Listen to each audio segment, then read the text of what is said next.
にちは。イベリアン・トワイライト後のスペイン実況プレイ、パート2を始めましょう。前回は、南回りでアメリカ大陸の征服を開始して、ペルーの植民地を再建するところまで完了。文化連邦の力でブラジルを併合するための準備で、国家解放でブラジルを分割したところで終わってますね。ただ、半分以下の大きさに分割したにもかかわらず、ブラジルの国家ランクはまだ列強です。併合のために、従属国家を要求するには、国家ランクをもっと落とさないといけません。どこかのタイミングで、もう一度ブラジルを分割する必要がありますね。さて、再征服の次の進行先は、ペルーの北、コロンビア地方なのですが、すでに、ベネズエラが他国の勢力ブロックに加入しています。これはアメリカの勢力ブロックでした。アメリカと敵対してでもベネズエラを確保するか、それとも諦めるか、今、決断する必要があります。よし、戦いましょう。では、ベネズエラに保護国化を要求。アメリカと戦います。アメリカとの対決路線が確定してしまいましたが、序盤のアメリカには、付け入る隙があるから大丈夫。徴兵主体のアメリカはスロースタートなので、電撃戦で援軍が来る前にベネズエラを倒します。おっと、さっき分割されたブラジル産もお怒りです。ブラジル戦線は2つですね。片方は植民地軍に任せます。そして、まあ予想通りだけど、アメリカは来るよね。列強2国相手では分が悪いので、恩義と引き換えにイギリスを紹介します。あ、イギリスが参戦したから、陸上のガイアナから進行できますね。アマゾンの戦線に軍が足りてないね。本田防衛のこの得体を半分に割って派兵します。戦闘開始です。追加要求は、ブラジルの解放一つだけです。アメリカ軍は、カナダ国境で足止めされているから、南アメリカ戦線は全て優勢ですね。アメリカに対しては何も要求していないので、南の決着がつけば白紙港ができるでしょう。ベネズエラの占領が終わったので、ブラジルの首都上陸に転身させます。専門的な警察機構、可決しました。次はルッセフェール。後半に境界メントがあるので、制定しておきます。ショーブルジョアと軍部が懐柔できました。ベネズエラが降伏。ブラジルとアメリカも講和に応じました。軍事費の増加で経済が悪化してますね。消費税の追加で時間を稼いで、その間に政府購入品の価格を下げます。そして、アメリカが立ち直る前に、取れるだけ領土を広げましょう。ヌエバ・グラナダを確保します。おっと、ここでメキシコが介入してきました。ちなみに、保護国家の悪行コストは60。余裕で100を超えちゃいますね。選挙です。知識人と実業家が強くて良い感じです。この際にメキシコを分割しておきたいけど、上陸できるかな？艦隊の増強と上陸部隊の3回歩兵化で何とかしてみます。戦闘開始です。パナマの征服とメキシコの分割を追加要求しました。さて、メキシコ軍の一部が遠征している間に上陸しちゃいましょう。プラス20。大丈夫そうですね。そしてレッセフェールが可決。次は、地主の機嫌を取るために、選挙制の官僚を任命制の官僚に交代させます。防衛軍が増えてきて、上陸失敗しちゃいそう。隣国を占領して、そこから侵攻します。まずは保護国化に成功です。上陸は失敗。グアテマラとの戦争開始を待ちます。よし、介入なしで戦争開始です。上陸します。あっさり降伏。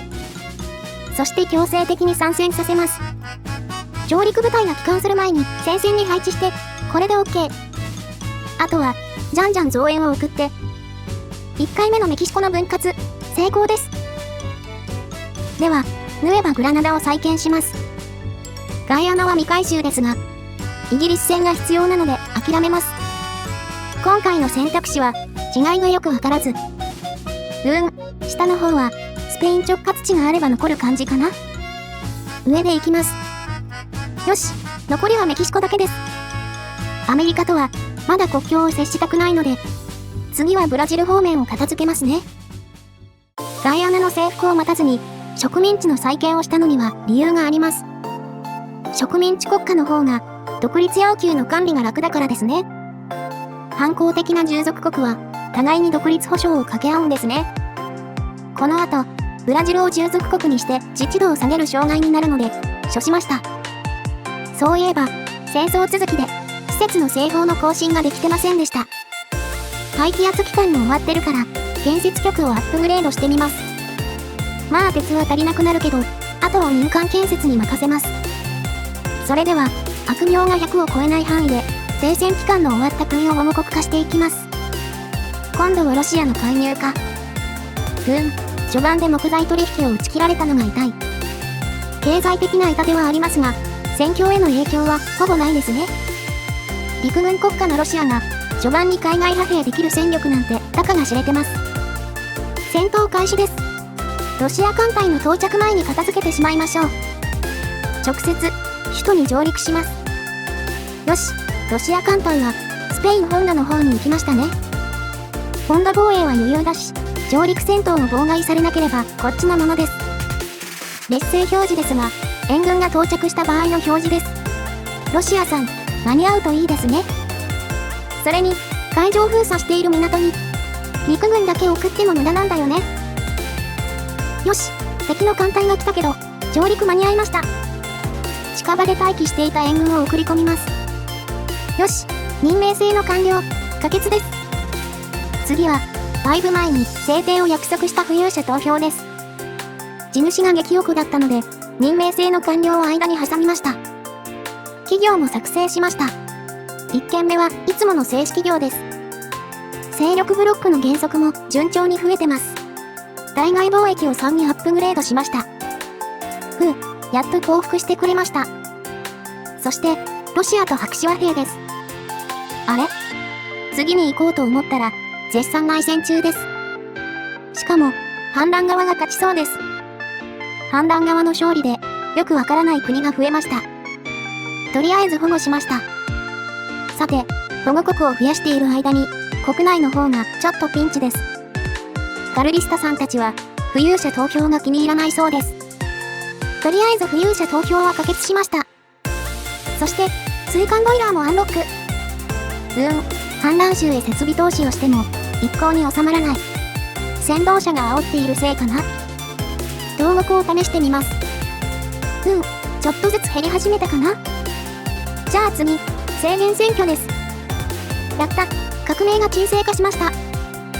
国内が落ち着いたので、保護国化を再開します。そして、文化の拡散も、順番に進めます。はい、どんどん行きますよ。そして、勢力圏の原則は、軍用主義産業が3になりました。よし、あと2国です。いつの間にか、県備地区が溢れそうになっているので、大学に予算を使います。消費税も見直します。おっと、メキシコが拡張戦争を始めていますね。ロスアルトス、助けに来たよ。はい、同時に保護国化も進めてます。戦闘開始です。メキシコの分割も、これで完了ですね。今回は、普通に上陸できるでしょう。はい、小細工は不要でした。研究速度、上がってきましたね。メキシコ戦も完了です。ブラジルの分割国家は残りあと1つ。はい、すべて保護国化完了しました。あとは、自治度を下げれば併合準備が終わります。他と並行して進めますね。ブラジル関連の保護国化は終わったので、他の取り残しを片付けます。アメリカの介入がありそうです。まあ、やり方は変わらないです。アメリカの徴兵が増える前に物量で押し切ります。戦闘開始です。アメリカへの上陸は無理なので、追加要求はしていません。海上封鎖はできているし、問題なさそうです。制限選挙、可決しました。次は保険です。後半のジャーナルで、生活水準15以上が要求されるので必須です。エクアドルは降伏済みで、アメリカが諦めるのを待ってます。万博ジャーナルもそろそろ行けますね。芸術院を準備します。さて、併合予定の中属国たちですが、終盤に近づくほど、敵対国家からの独立保障が増えます。今のうちに、いくつか傀儡国に落とせると、悪名が節約できるんですよね。伝道と施設の建設で、弱い国から態度の軟化を狙ってみます。よし、やっとアメリカが講和に応じてくれました。次は中央アメリカです。アメリカとの停戦が有効な間に、いくつか取ってしまいましょう。公共健康保険、可決しました。次は、集会の権利に挑戦します。女王様の愛読書、パレンチフランス人煙突掃除婦なんですって。まずは一国確保。よし、自治権の縮小も順調です。今更ですが、鉄道がアンロック。沿岸州が多いので、急がなくてもなんとかなってますね。そして、勢力ブロックのスロットが、すべて3で埋まりました。選挙です。労働組合が育ってきましたね。やった。集会の権利、可決しました。そうそう、旧スペイン領は、金山が多いんですよね。全部建設予約の後ろの方に入れておきます。はい、旧ブラジル領への文化の拡散。大体終わりました。予算の増加に見合うように分割します。パナマの防衛用に、第2艦隊を創設します。離島の駐屯軍を、少しずつ作っていきましょう。そして、完全分離の制定を始めます。そろそろ公立学校を作りたいんです。パナマはよく狙われるから、ここにも駐屯軍がいりますね。よしよし、戦争で自治権を下げる国を少しでも減らさないとね。この辺は、もう独立保障が入っているから、後で自治権縮小戦争が必要かな。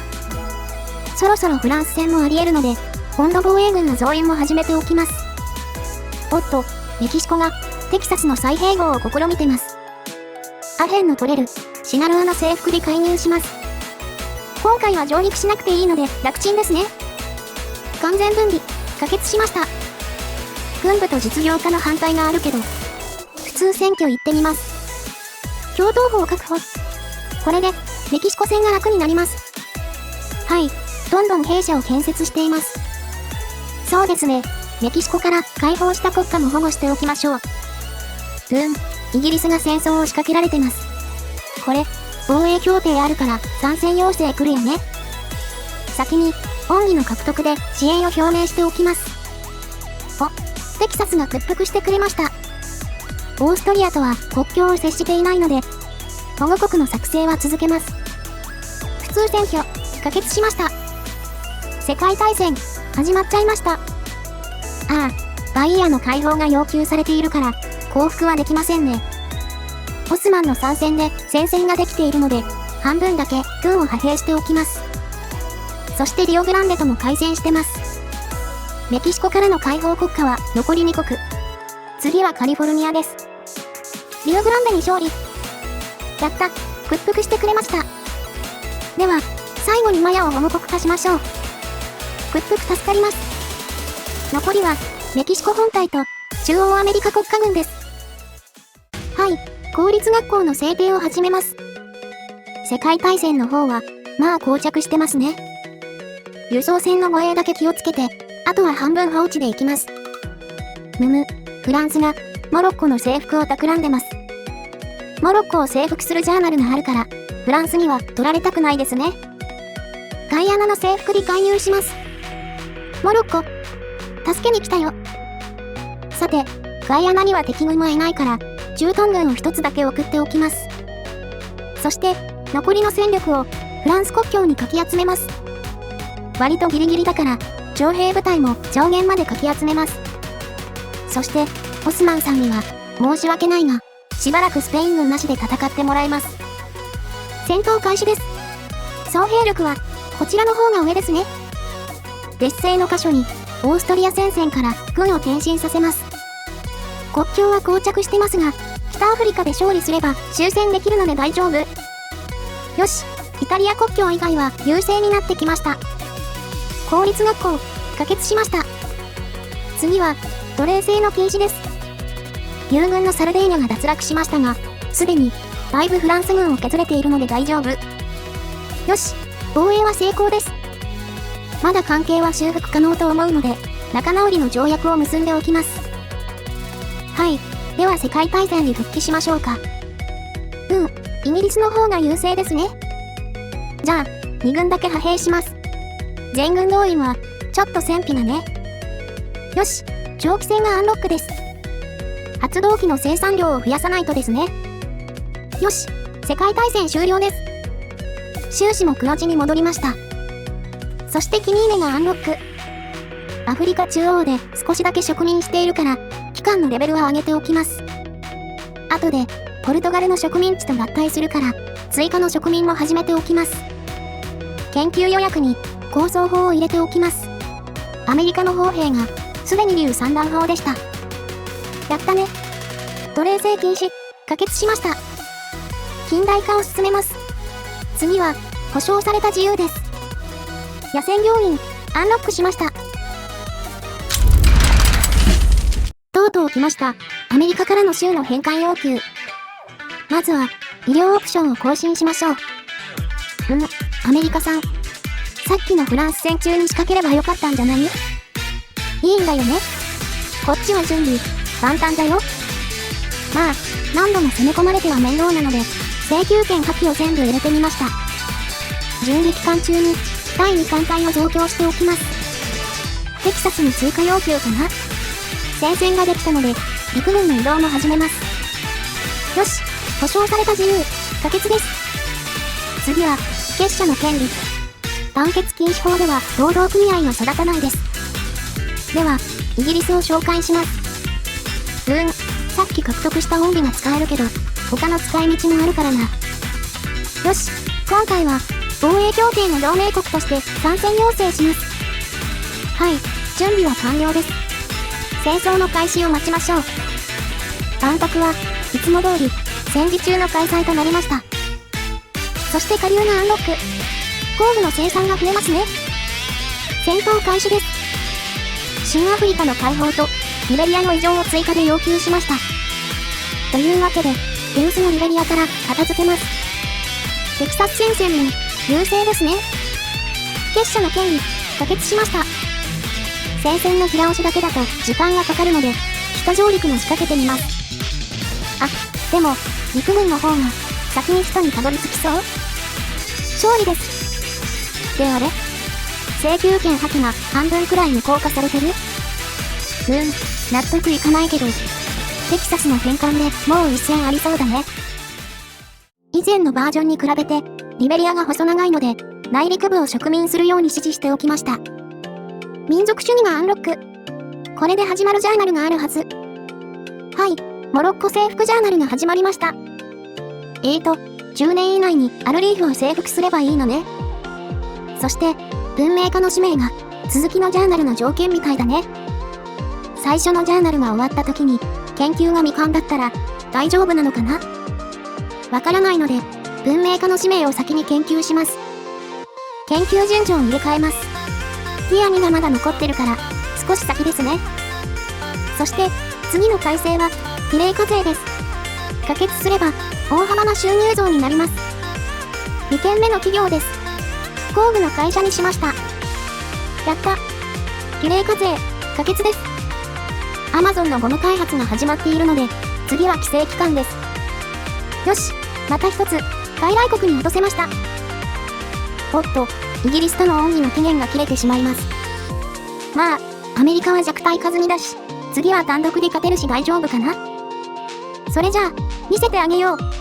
イギリスとの恩義はこうやって使うのさ。はい、恩返しの要求で、引き換えの州がなくてもジブラルタルを回収できるんですね。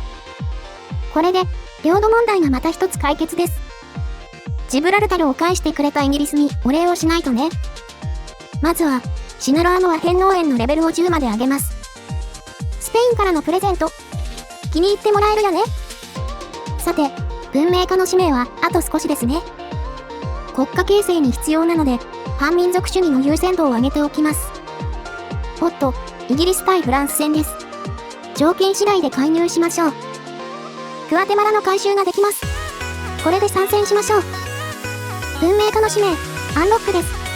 ただ、モロッコ戦は、フランスの後にしますね。はい、フランスには恨みはありませんが、イギリスに敵対したのが悪いのです。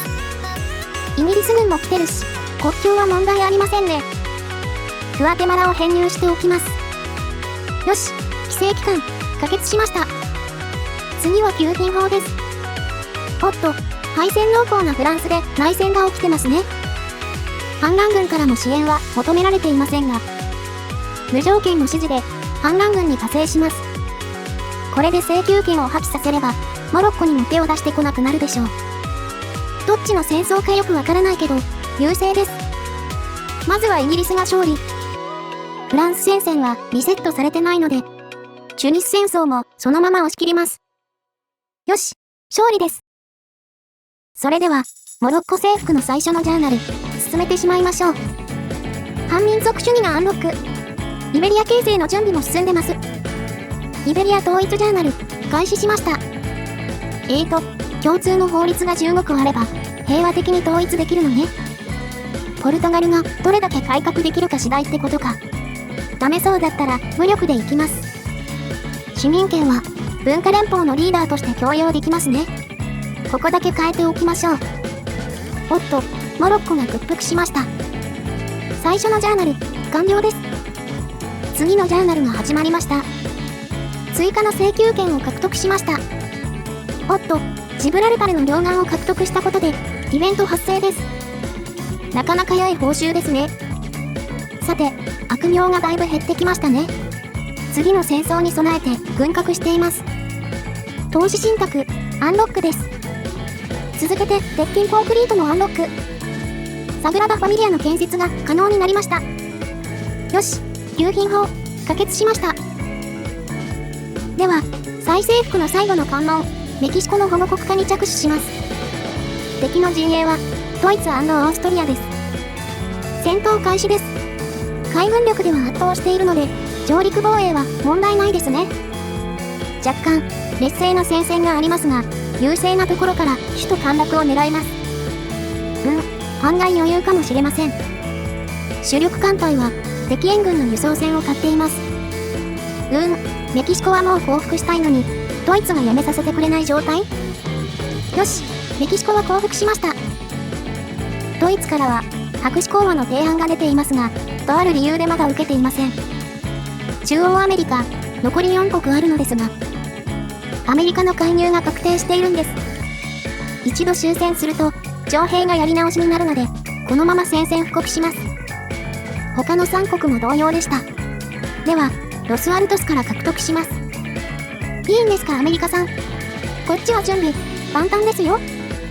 今から徴兵を始めるアメリカ軍と、メキシコ戦で徴兵済みのスペイン軍、どっちが有利でしょうね。では、用済みなので、ドイツとは白紙講和します。戦闘開始です。請求権破棄と、国家の解放を追加要求しました。はい、最初から首都上陸を狙います。アメリカ軍は、全然準備が間に合ってませんね。上陸作戦も、成功しました。アメリカ戦の勝利は確実なので、次の保護国化を始めます。まずはロスアルトスが降伏。これは予想外です。いや、こちらとしては構わないのですが、この状態でもう一回戦うの？はい、アメリカさんが大変な時ですが、商業化農業、アンロックしました。次は、児童労働の制限です。再選ご希望とのことで、国家の解放とかたくさん要求しちゃいましたよ。はい、最初のアメリカ戦完了です。でも残念、戦争継続中なんですね。はい、3つ目の会社設立です。快速帆船狙いでパナマ運河会社です。では、続けて、ホンジュラスの保護国化を始めます。コスタリカが降伏。さすがに3回目はなかったですね。介入がなければ瞬殺です。よし、今度こそアメリカ戦も完了です。最後のエルサルバドルは、屈服でした。はい、中央アメリカの再征服、コンプリートしました。それでは、最後の植民地国家、ヌエバ・エスパーニャを再建しましょう。上は、中央アメリカより、北の州全部で建国で、下は、直轄地をスペインに残す感じかな。パナマ運河は手元に残したいので、下にします。完成です。時間を進めてイベントを発生させます。報酬はどっちでもいいかな。大戦争の予定はないので、輸送船団のバフにします。はい、実績も達成できました。この後の話なのですが、こちらが未回収のイベントです。すいません、動画2本で収まりませんでした。次に続きます。次回で完結します。また見てくださいね。